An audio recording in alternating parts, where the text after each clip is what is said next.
Hello, and welcome to our second episode of First Chapter Fridays. This week, I'm going to read from The First Rule of Punk by Celia C. Perez, and it is a Pura Belpre honor book. So here we go. Dad says punk rock only comes in one volume, loud. So when I slip my headphones over my ears, I turn the music up till the bass strings thumped, cymbals hissed, and guitar strings squealed like they were having a conversation with each other. Mom says my music is a racket, but to me, it's like the theme music to my life, and it's always helped me concentrate. I ripped a page out of a magazine, then squeezed my fingers inside the blue plastic holes of an old pair of school scissors.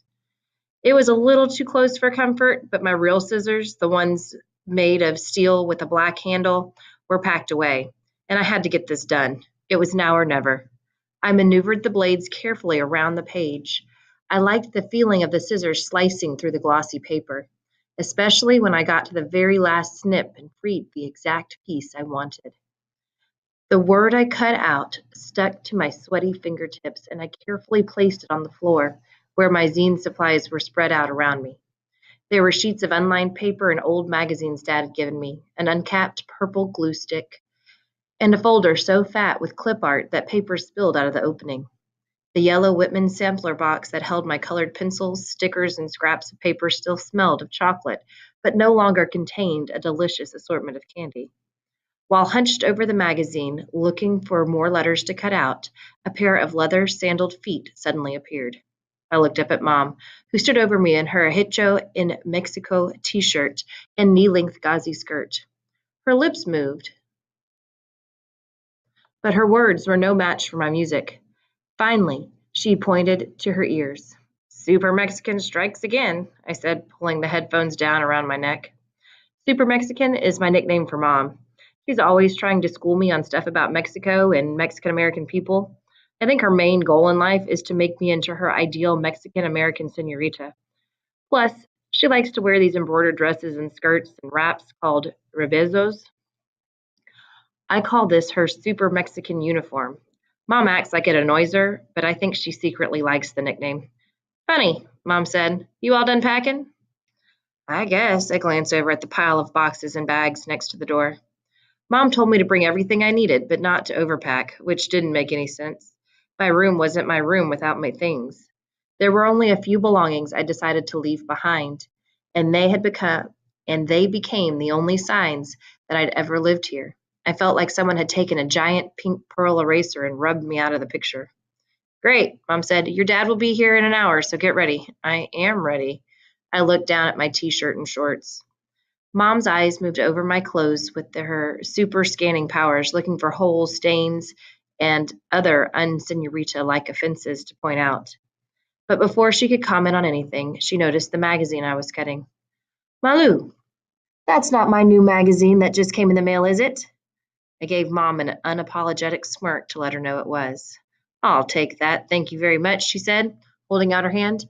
If you need magazines, check the recycling bin. Yes, ma'am, I said, and saluted before I handed her the copy of Bon Appetit.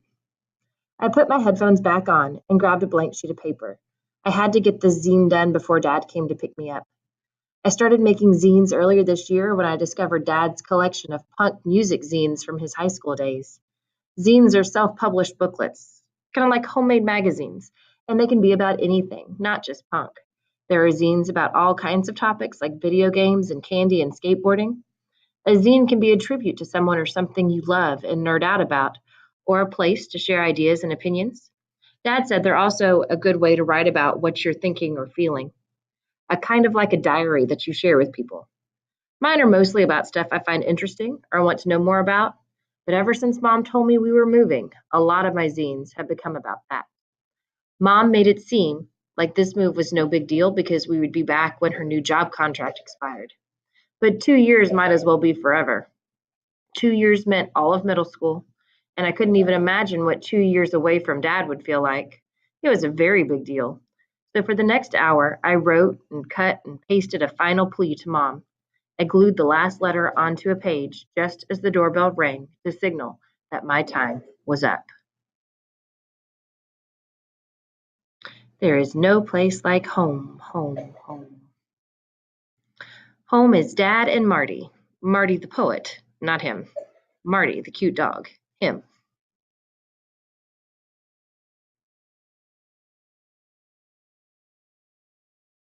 Let's go listen to some music at Spins and Needles Records. Okay. Unchained Books. Books, not a graph. The Bookstore Cat. Movies at the Hippodrome.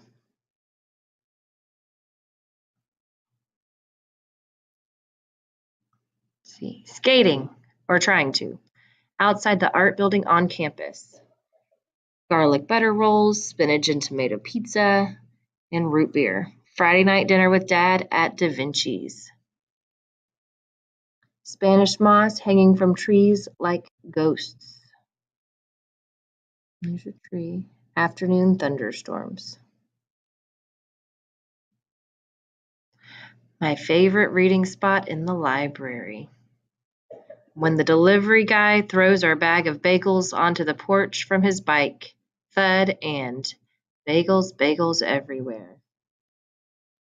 Love, comfort, family, roots, fun, heart, calm, happy, safe, my home.